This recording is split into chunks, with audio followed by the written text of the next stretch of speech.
What happens when you have a live stream and you have to cut it short because you're going out on a sailboat in Hawaii? Find out next.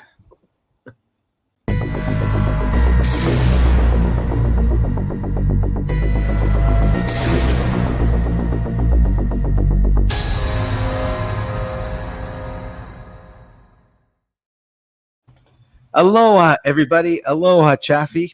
How are you Hey, doing? Scott. So I hear you're leaving me today. Exactly.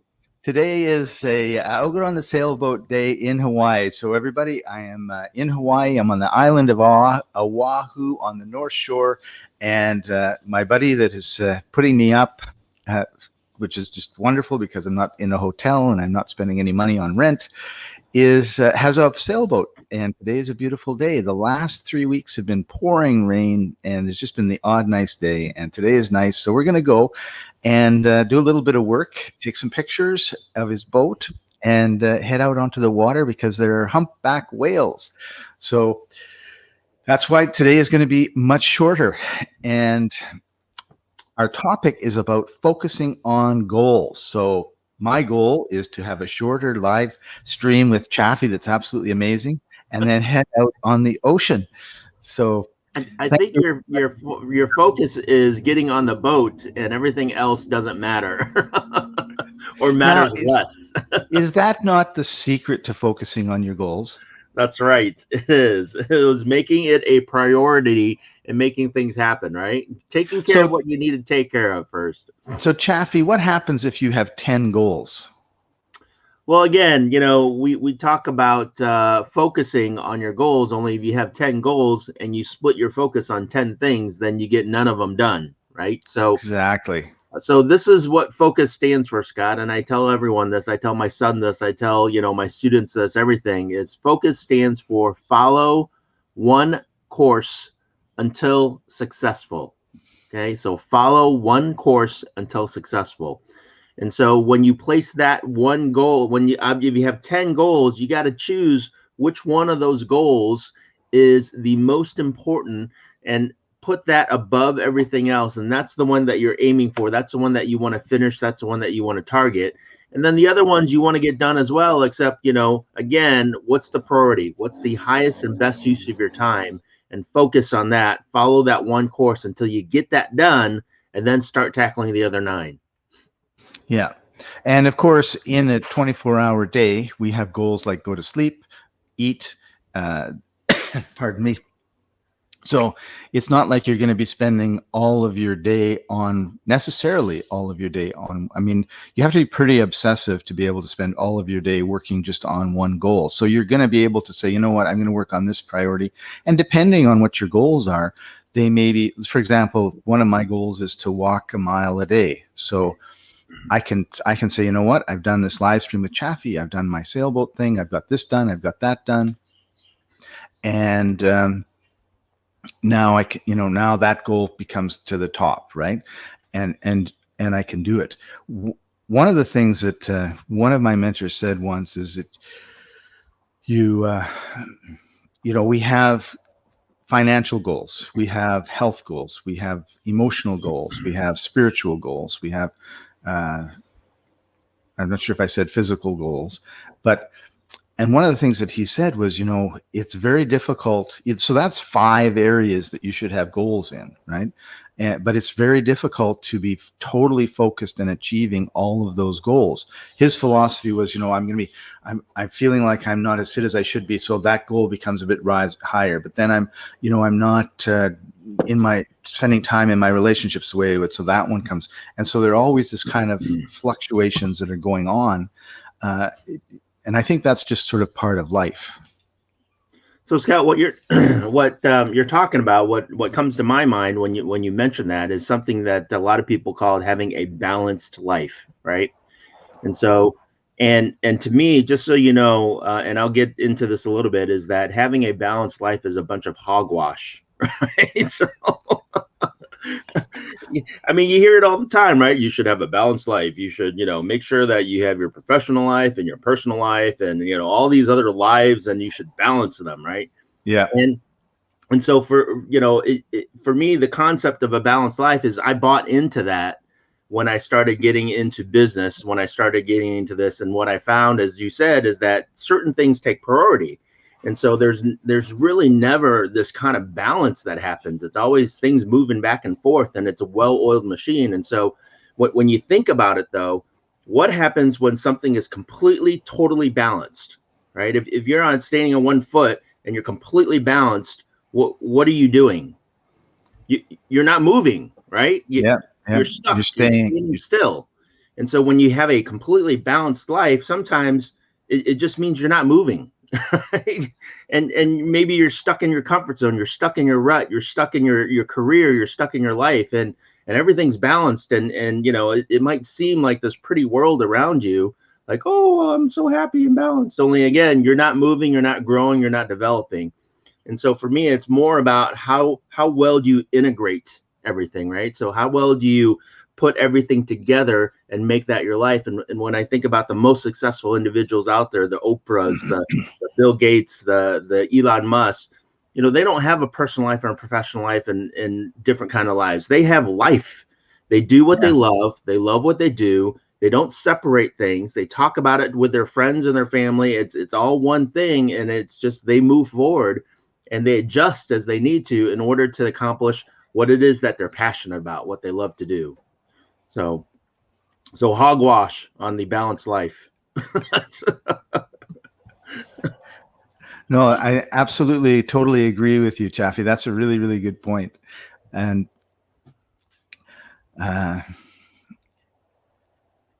so the other thing when it comes to focus in my mind is what we focus on increases. So if we're focusing on the negative, we're focusing on the positive, it makes a difference. But when things aren't going well, how do we not focus? I mean, is that like an attitude or a mindset on it? Like, okay, because we all have failures. Well, let's put failures in quotes, right? Things don't work out the way that we want. So then it's, well, and let's take I'm just thinking as an example, like a young man who just had his girlfriend break up with him, right? You have two choices. You have, and I think I've told this story before, so I'm not going to tell it now, but you know, you can say, oh, poor me, oh, I've been rejected. Or you can say, you know what, there's lots of other young ladies out there that would, you know, want to spend time with me, not just this one. And you're a strapping, young, handsome man, right, Scott? Not me. I was thinking of somebody else that I know. Yeah. So, you know, again, it is a mindset, as you said, and I think more importantly than a mindset, it's just an understanding, right?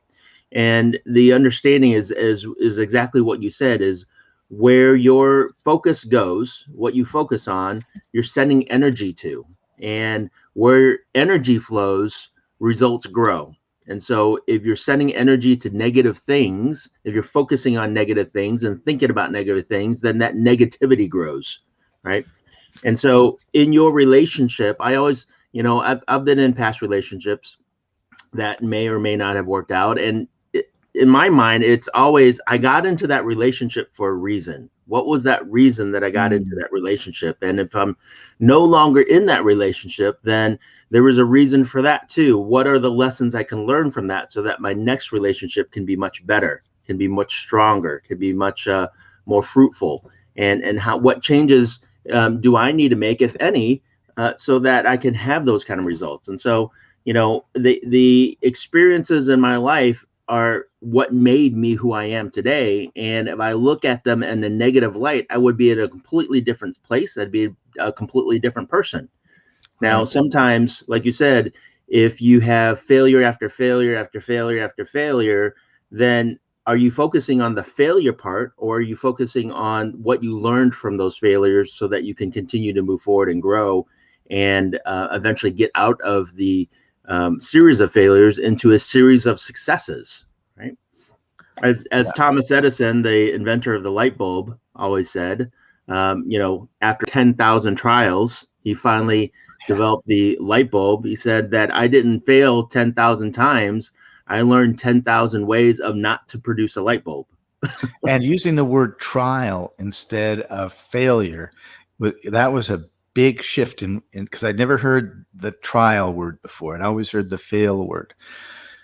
And so that's right. So in everything that you're doing, and really, and it's hard for people, right? It's like, oh, I got an F on my test, or I went bankrupt, or, other thing, I put on 10 pounds instead of losing 10 pounds. I mean, it's hard to look at those things as anything positive, but really they can be. Yeah, and again, like we were saying, if that's all you focus on is the things that the challenges that you're having versus the solutions that can help you get out of those, then you're going to repeat those mistakes. You're going to history repeats itself, and I wish some people in today's world would realize that and actually learn history. And Yeah.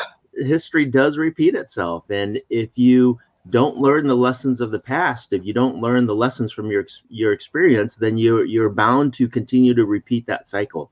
And again, anytime that you're feeling a challenge, then the way out of that is to focus on solutions. And again, I say focus, right? Because that's where you want to put your energies into, realizing that something that that happened that maybe you did not want to occur, and that is all part of experience. That is all part of life. And so again, what happened? How can you avoid doing that again in the future? How can you prevent those challenges from occurring?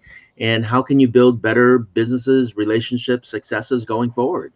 Right. And so focusing moving forward versus, and I'll give you an example, Scott, is that, I've lost deals on real estate where, and other businesses where the individuals that I worked with, and one of the things I always say, Scott, is that my best businesses have always been with partners. My worst businesses have always been with partners, right? and so, in the past, I've had a deal go bad, and it was because the gentleman I was working with ended up somewhat getting desperate and ended up running away with money, and and it wasn't the right thing to do. It wasn't the proper thing to do, the ethical thing. He just got greedy and desperate on certain things that were happening in his life, and instead of working with me to figure things out, he ended up taking money and running. And, for me, I had some choices because I talked to some attorneys about what I can do. What are my options? And it was, well, you could always sue this guy and, get your money back. And then I thought about it, and I was thinking, okay, well, if I spend a bunch of energy pursuing this guy, hiring an attorney, and then maybe I win, maybe I don't, only it's going to take a year or two. And then I get a judgment and I go after this guy and he has no money. And then I got to find whatever assets he has. And then I have to go to collections, yada, yada, yada.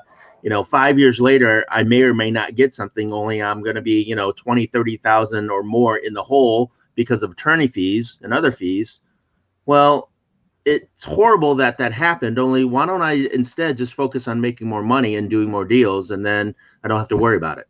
Right? And learn from the lesson so you don't repeat it. Exactly.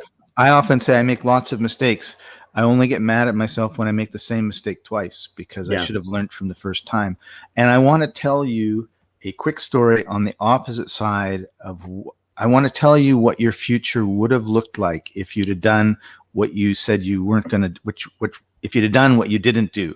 Because I have a friend who lost $40,000 because his CFO had a gambling problem and took all his money. So he went to the police. The police said, in this sort of thing, we almost never get a conviction.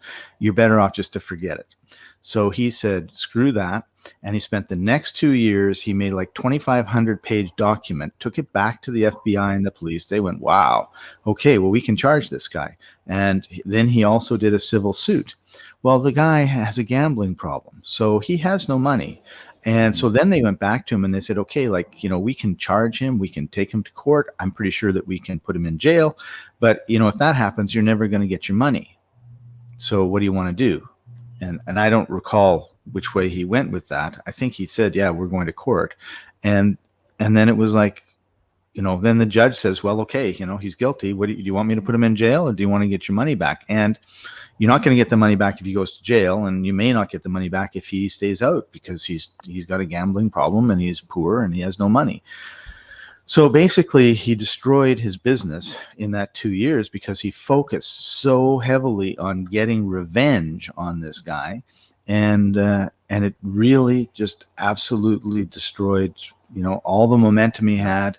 It was 2 years of growing and developing in his business that he didn't do, and it's sort of like watching a car crash in slow motion, and so it's.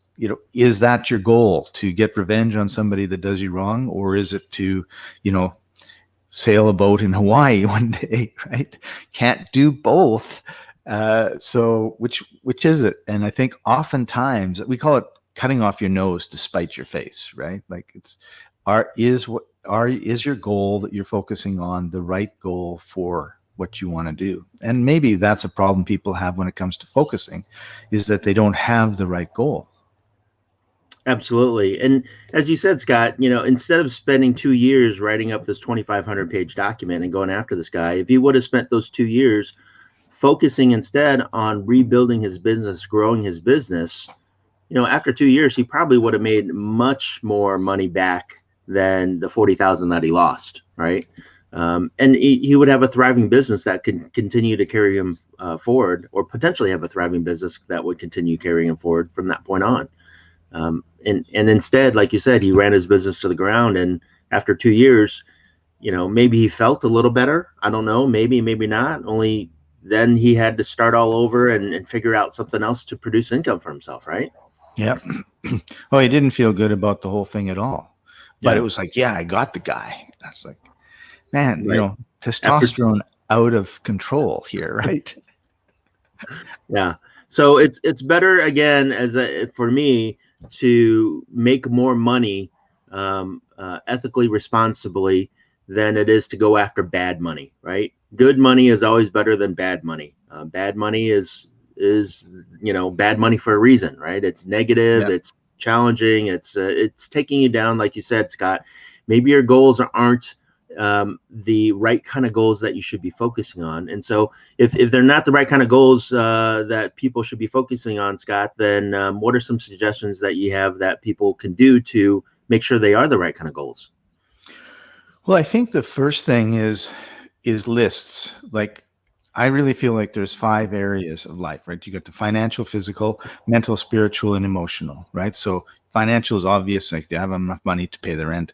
Physical is, am I in good shape, or am I obese? Am I too thin? Am I eating well? Am I exercising? Am I doing the sports that I like to do? Emotional is relationships. So what's my relationship with my family like, with my significant other, my kids, my friends, that sort of thing. Like, do we need to add, currency to the emotional bank accounts? And there's always somebody that we do, right? And then there's, do I have resentments to people and that sort of stuff? Do I love people and not tell them, that sort of thing? Spiritual for me is the way it was described to me, is not just a religious thing as well as a service thing. So are you contributing to your community? Are you, like, on the beach picking up a piece of garbage, or just walk by it, sort of thing? Or, are you helping a family in Africa that's having a problem, or a family down the street that's having a problem? And then the mental one is learning. So am I learning a new skill? Like, for me, it would be like Spanish. I'm still struggling with my Spanish, but I'm dedicated to learning it. Or it could be a new skill at work, or it could be a new skill that's just going to make you a more rounded person. And then you have those set of goals, and then but then it's like, okay, like, I'm not sure which way to go. I would then say the next step is to go find a coach in those areas. So if you're not as fit as you want, go get a personal trainer coach. If your business isn't doing what you want, go get a business coach. And then your friends, talk to your friends. Like, I'm thinking of doing this goal, right? And they'll look at you, and they may support you, they may not support you, they may never support you in anything, in which case, you reevaluate that friendship. But they can see you in ways that you can't see yourself. So I'm basically saying, don't be a lone ranger. Talk to people, get help, get assistance, get support, and and things will change. Perfect. So again, just to summarize what you said, is get feedback. That's right. That's right. So, but here's the thing: if you're a drug addict, don't get feedback from other drug addicts. right. Like Absolutely. if you're stuck in a negative thing, then don't get that. You have to understand the situation, right? So for example, if you have a family that is poor, non-supportive, and likes to watch Netflix all the time, and you want to become a multimillionaire, then asking your dad advice may not be the best choice, right? So I mean, we have to look at our situations and sort of figure it out. And the easy way to understand if it is or isn't is after you've asked for their advice, after you've taken their advice, are you closer to your goal or further away? And if you're further away, then you don't have to tell everybody everything about your life, right? Like I think some people feel like I'm an open book, and then they just share everything. And to give you an example, I was dating this gal 20 years ago, and she told her family everything that we did, except maybe in bed. I don't know about that part. And then she wondered why her family wasn't very, supportive of me or very nice to me or said very nice things about me to her. And then she realized, like, I'm telling them not everything, all the bad things. And so they think Scott's this big jerk because of all these bad. And she says, so she said, and she told me, she says, I just realized why my family is not really very supportive of us. And so I didn't tell them all the good things you did. I told them all the bad things you did. So you have to look at how you're communicating. Yeah, and so the because I know we're running out of time, let me just wrap that up. Is that if you want to be successful in something, find somebody that's already successful and do what they do, right? So if you want advice on your goals, find somebody that has already achieved your goals and been successful in those goals and ask them for their advice, or find multiple people for that. And that's where I think, like you said, Scott, a coach can come in and help you with that, because if the coach themselves hasn't done that, those goals or achieved those goals, then they probably know some other people that have, or have worked with other people that have. And so that would be a good reference point for you to start from. So find somebody that has achieved those goals, or know other people that have achieved those goals, or worked with people that have achieved those goals, and get the feedback of those individuals to make sure that you are working on and focusing on the right goals for you and for your business and for your life. That's a beautiful, beautiful way of tying everything together and bringing this episode to a conclusion. Chaffee, thank you. Awesome. Well, Scott, I know you need to go enjoy a sailboat. I'll just show everybody. This is kind of my view. There's the palm trees. Nice. I will be with you in spirit. I'll wave to you, Chaffee, up there in the sky. That's right. So thank you for joining us, everybody. Appreciate you a lot. Thanks, Chaffee, for adding your wisdom to our show. I appreciate everything that you bring into my life. You've certainly improved it in many, many ways. So thank you for that. Absolutely. And thank you, Scott, for putting all this together and working with me to make it happen. Awesome. So that wraps up our show today, everybody. Thanks for joining us, and we'll see you next time. Bye-bye. Aloha.